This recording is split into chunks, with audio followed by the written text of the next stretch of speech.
मध्ये कुपोषित झालं. कशामुळे कुपोषित झालं? तिची स्वतःची शरीराची वाढच पूर्ण नव्हती झालेली, म्हणून तिचं पहिलं बाळ कुपोषित झालं. इकडे सविताच्या आयुष्यात काय होते बघा. दिवाळीपर्यंत घरीच असतात आई पप्पा, पण दिवाळीच्या नंतर आपल्याकडचे लोक कुठं जातात रे? कारखाना. मग तसं सविताचे आई बाबा कारखान्याला जाणार होते.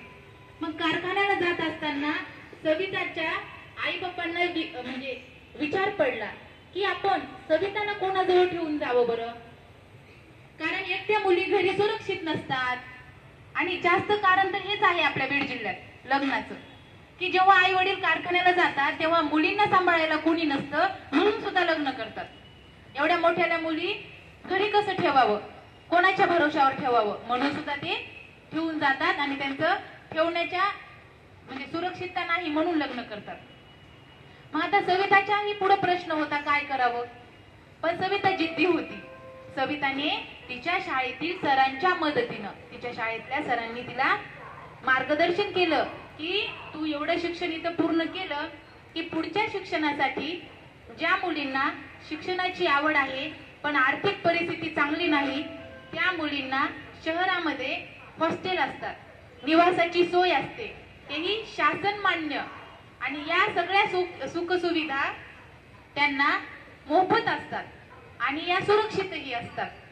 हे सरांच्या मार्गदर्शनावरून सविताने शहरामध्ये प्रवेश घेतला, हॉस्टेलमध्ये राहिली आणि तिचं शिक्षण तिनं पूर्ण करत राहिली. इकडे गीताचं काय झालं. दिवाळीपर्यंत गीता शेतात काम करायची आणि दिवाळीच्या नंतर ती कुठं जायची? कारखान्याला जायची ऊस तोडायला.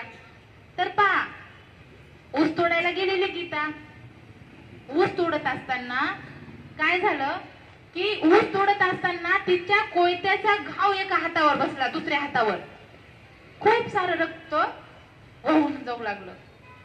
ते रक्त वाहत असताना गीताला चक्कर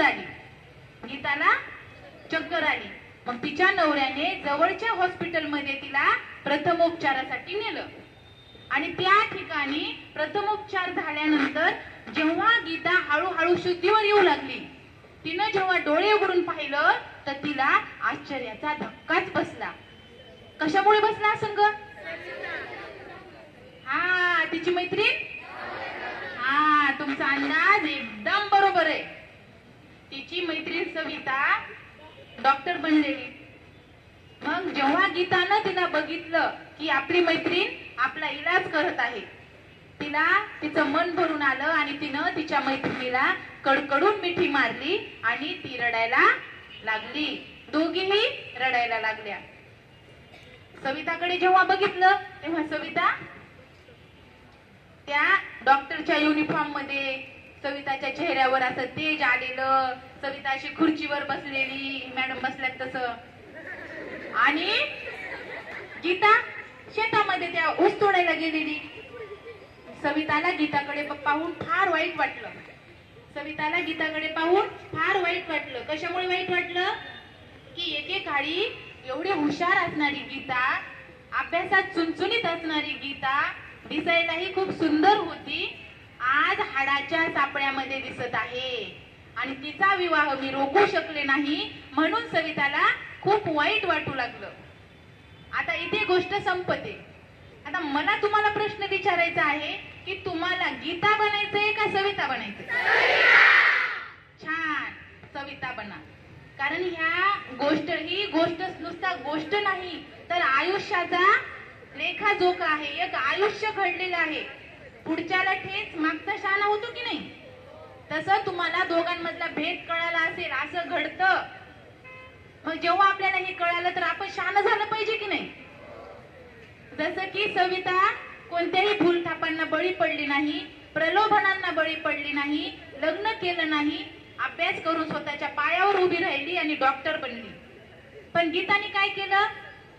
प्रलोभनाला बळी पडली, त्या भेट वस्तूंमध्ये वाहून गेली. लोकांनी सांगितलं की बाबा होणारा नवरा लई चांगला आहे, त्याच्या घरी लई मोठं शेत आहे, त्याच्या घरी बंगला आहे, गाडी आहे, काय काय सांगितलं.